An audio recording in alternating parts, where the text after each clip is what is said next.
শহরের ফুটপাত দখলমুক্ত করতে আসানসোল শহরে আচমকা পরিদর্শনে নামলেন রাজ্যের পুরমন্ত্রী অগ্নিমিত্রা পল। এদিন তিনি ট্রাফিক পুলিশের উচ্চপদস্থ অফিসারদের সঙ্গে নিয়ে শহরের বিভিন্ন এলাকা ঘুরে দেখেন। পরিদর্শন চলাকালীন জিটি রোডের ফুটপাত দখল দোকানদারদের কড়া হুঁশিয়ারি দেন মন্ত্রী।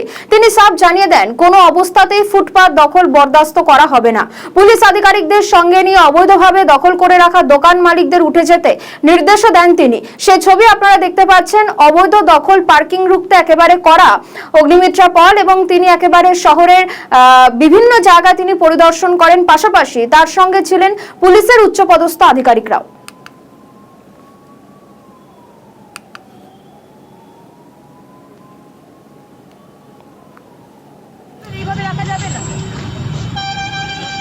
এইগুলোকে ভিতরে ঢোকান দাদা, এটা আপনার জায়গা নয়। ভিতরে ঢোকান, এগুলো কার আছে?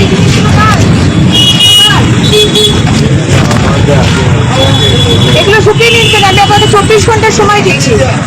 24 আওয়ার গিভ। এগুলোকে ভিতরে ঢোকাতে বলুন। রাস্তার উপর কোনো জিনিস থাকবে না।